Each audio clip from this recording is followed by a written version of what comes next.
Sige na. Okay. Hello, it's Kikay Karengkeng. Ito na po yung last namin sa aming lutong biko. Ngayon, gumawa kami ng imported na latik na galing sa lata. Ito na siya.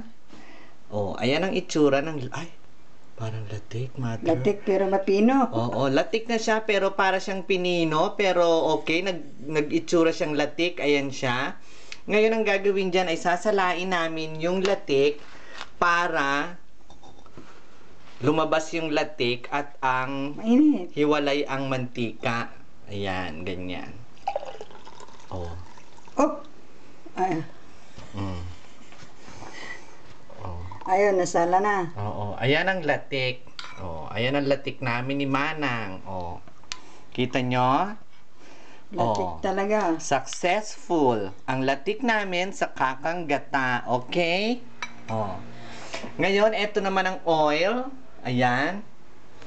Ayan ang gagamitin na pampa-beauty for the hair, pampakintab, pampalusog ng ating mga buhok. Ang maganda dyan, kunyari ganito nasa bote, magpakulo ka ng tubig sa water cooker, ilubog mo yan sa isang bowl ng mainit na tubig, antayin mong uminit siya bago mo lagyan ng bulak at ikaskas mo sa iyong anit para mawala ang iyong mga dandruff at gumanda ang tubo ng iyong hair like me. Okay? So, enjoy na namin ang aming latik. Ano namin yan sa aming biko. I-spread namin yan sa ibabaw. Okay, pakita ko sa inyo ng konti. Teka. So, lakad kami ni Manang dito. Ito na yung biko namin. Ayan na siya.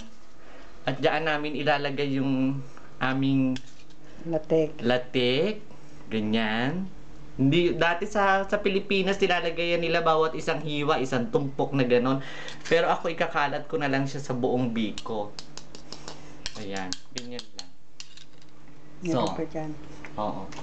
Ayan, pakita mo ang ating biko, Manang. Okay. So, that's all for now.